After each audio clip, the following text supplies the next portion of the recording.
Hello friends, मेरे YouTube channel English वे में आप सभी का स्वागत है। तो चलिए शुरू करते हैं आज की स्टोरी। इसका टाइटल है द विक्ड जीनी। तो यहाँ पे द आर्टिकल हो गया, विक्ड हो गया। विक्ड का मतलब होता है दुष्ट, जीनी यानी कि जिन, और विक्ड यहाँ पे एडजेक्टिव हो गया और जिन नाउन हो गया। नाउन के बारे में ये बता रहा है कि कैसा जिनी। तो विक्ड यानी दुष्ट, जिनी यानी जिन। दुष्ट जिन की बात हो रही है यहाँ पे। तो ये है स्टोरी में ये जिन। चलिए देखते हैं क्या है story. Darryl was running around the beach picking up sea shells. Darryl एक नाउन हो गया यहाँ पे। डैरियल वाज रनिंग अराउंड यानी कि डैरियल रनिंग अराउंड यानी इधर उधर दौड़ना। तो जो डैरियल था इधर उधर वो क्या कर रहा था, दौड़ रहा था। द बीच कहाँ पे, तो बीच पे। बीच यानी समुद्र के किनारे को बोलते हैं। पिकिंग अप सी सेल्स यानी कि सी सेल्स जो होते हैं उसे पिकिंग अप यानी उठाते हुए वे कहाँ, बीच पे इधर उधर दौड़ रहा था। ये हो गया। जस्ट देन तभी, ही सॉ उसने देखा, तभी उसने देखा। तो ही यहाँ प्रोनाउन हो गया जो कि डैरियल के लिए यूज किया गया। यहाँ पे सी की सेकेंड फॉर्म हो गई सॉ। उसने क्या देखा, तो अ ग्रीन बॉटल, एक हरे रंग का बॉटल देखा। तो ये हो गया पास्ट इंडेफिनिट की सेंटेंस जिसमें हम सब्जेक्ट के साथ कोई हेल्पिंग वर्ब नहीं, डायरेक्ट वर्ब की सेकेंड फॉर्म का यूज करते हैं। तो उसने देखा क्या, तो हरे रंग का एक बॉटल देखा। As he opened it. तो एज का बहुत सारे मतलब होते हैं। यहाँ पे एज का मतलब हो गया जैसे ही ओपेंड इट। इट यहाँ पर भी प्रोनाउन यूज किया गया बॉटल के लिए। तो पूरा का मतलब हो गया कि जैसे ही उसने इट ओपेंड यानी उस बोतल को खोला। सेकेंड फॉर्म के रूप में यहाँ पे यूज किया गया। There was a whistling sound and a smoke. There was a whistling sound. तो विस्लिंग साउंड का मतलब हो गया कि एक सीटी वाली आवाज़ आई, ये हो गया। एंड अ स्मोक, और क्या, धुआं। तो बोल सकते हैं कि धुएं के साथ एक सीटी की आवाज़ हुई। Through the smoky hedge. Through यानी माध्यम से, किससे, तो स्मोकी हेज। हेज का मतलब हो गया कि धुंधलेपन से। स्मोकी का मतलब हो गया कि धुएं के जो धुंधलापन था उससे एक क्या निकला, एक a huge bluish green form appeared before him. तो धुएं के धुंधलापन से, थ्रू यहाँ दिखा रहा है कि किससे, तो धुआं के धुंधलापन से क्या निकला। तो जैसे ही उसने खोला तो एक सीटी की आवाज़ हुई और उसमें से धुआं जैसा निकलता है।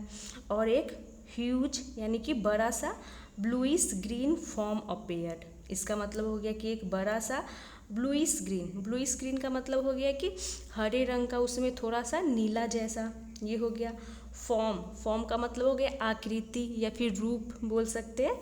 अपेयर्ड हुआ यानी प्रकट हुआ। बिफोर हिम यानी उसके सामने। तो हिम यहाँ प्रोनाउन हो गया जो कि डैरियल के लिए यूज किया गया है। तो डैरियल के सामने एक आकृति क्या हुआ, अपेयर्ड हुआ यानी कि प्रकट हुआ। मतलब जो जिन की आकृति होती है ना, मतलब वो ग्रीन होता है और ब्लू जैसा, वैसा ही ये हो गया। जैसा कि इस पिक्चर में देख सकते हैं, ये बॉटल लिया हुआ है और ये जैसे ये डैरियल है, खोलता है तो एक ये आकृति उसके सामने प्रकट होता है। ये हो गया। कमांड मी यानी कि मुझे आदेश दो। ओ मास्टर, तो वो जो अपेयर्ड हुआ उसके सामने उसने क्या बोला कि मुझे आदेश दो। सेड द जीनी, किसने कहा, तो जीनी यानी जिन ने कहा। Darryl asked the genie for a big electric car and lo there it was. तो जो डैरियल था, आस्क्ड फॉर का मतलब हो गया मांगा, किससे, द जीनी, उस जीनी से। तो उस जीनी से क्या मांगा, अ बिग इलेक्ट्रिक कार, एक बड़ा सा इलेक्ट्रिक कार उसने मांगा। एंड लो, तो लो का मतलब हो गया यहाँ पे कि देखो, there it was. There it was का मतलब हो गया कि ये रहा, मतलब जैसे ही उसने इलेक्ट्रिक कार मांगा तो उसने बोला कि लो देखो, मतलब इस तरह से ये रहा, मतलब वो चीज़ वहाँ पे आ गई तो वो दिखाते हुए बोला कि लो ये रहा। और देयर यहाँ पे इंट्रोडक्टरी वर्ड के रूप में यूज किया गया। All you have is mine now. All you have, तो ये हो गया इसका मतलब कि तुम्हारे पास। ऑल यू हैव यानी तुम्हारे पास जो कुछ भी है। हैव यहाँ पोजीशन को दिखा रहा है, प्रेजेंट की पोजीशन को, यानी कि तुम्हारे पास जो है इज माइन या मेरा है, नाउ यानी अब। तो वो जिनी था वो बोला कि जो कुछ तुम्हारे पास है, ऑल यानी कि सभी जो तुम्हारे पास है, नाउ माइन यानी कि अब मेरा है। आस्क्ड द जीनी नेक्स्ट, जीनी ने आस्क्ड यानी पूछा, नेक्स्ट यानी आगे, तो वो ऐसा बोला, उसके बाद वो आगे कुछ पूछता है। What do you mean, asked Darryl. What do you mean यानी कि तुम्हारा क्या मतलब है। आस्क्ड डैरियल, डैरियल उससे पूछा जीनी से कि तुम्हारा क्या मतलब है। जब जीनी ने कहा कि जो तुम्हारे पास जो भी है वो मेरा है, तो डैरियल उससे पूछता है कि इससे तुम्हारा क्या मतलब है, what do you mean. I granted you a wish, I granted you a wish, मैंने एक विश ग्रांटेड यू, मतलब ये होगा कि मैंने तुम्हारी एक इच्छा पूर्ति किया हूँ, यानी कि मैंने एक इच्छा तुम्हारी पूर्ति किया हूँ, पूरा किया हूँ, विश पूरा किया हूँ, यानी विश यानी कामना। नाउ अब you are bound to me, अब you are bound, you are bound का मतलब होगा कि तुम बंधे हो, टू मी यानी कि मेरे से, तुम मेरे से बंधे हो क्योंकि मैंने तुम्हारी इच्छा पूरी की है। Said the wicked genie, said यानी कहा, किसने कहा, द विक्ड जीनी, जीनी ने कहा यानी जिन ने कहा। डैरियल वाज टेरिफाइड, डैरियल क्या हो गया था, टेरिफाइड यानी कि वो डर गया था। अब वो बोला कि जो तुम्हारे पास जो भी सब है वो मेरा है, तो वो डर गया था। Fine he said, then he led the genie to a little tunnel among the rocks. तो यहाँ पे फाइन किसने बोला, तो वो क्या बोलते हैं यहाँ पे डैरियल, ही हो गया डैरियल के लिए प्रोनाउन। तो डैरियल ने कहा यानी उसने कहा, किसने, तो डैरियल ने कहा। देन तब ही लेड द जीनी, तब उसने लेड, लेड का मतलब हो गया कि ले गया, तो लीड की सेकेंड फॉर्म के रूप में यहाँ यूज किया गया लेड। थर्ड फॉर्म भी वैसे लेड ही होती है, लेकिन यहाँ पे सेकेंड फॉर्म के रूप में यूज किया गया है। तो लीड मतलब नेतृत्व करना या फिर किसी को एक जगह से दूसरी जगह ले जाने के लिए भी लीड का यूज करते हैं, और उसकी सेकेंड फॉर्म हो गई लेड, यानी उस वो ले गया किसे, द जीनी, यानी उस जीन को ले गया कहाँ, to a little tunnel. To यहाँ प्रीपोजिशन हो गया जो दिखा रहा है कि वो कहाँ ले गया, और लिटिल टनल एक छोटे से सुरंग में, अमंग द रॉक्स यानी चट्टानों के बीच छोटे से सुरंग में ले जाता है, कौन, डैरियल उस जिन को।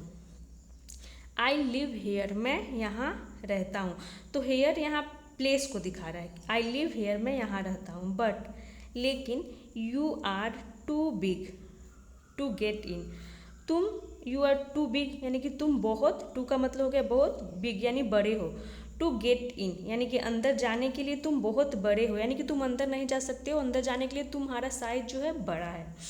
Y don't you get into the bottle, why don't you get into the bottle का मतलब हो गया कि तुम क्यों नहीं get into the bottle, उस बॉटल के अंदर चले जाते हो।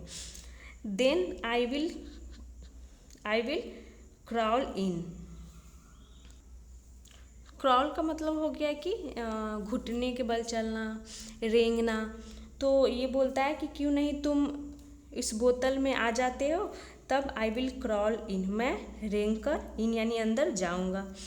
सेड द स्मार्ट बॉय, किसने कहा, तो उस स्मार्ट बॉय यानी कि उस चतुर होशियार लड़के ने कहा, यानी डैरियल की बात हो रही है।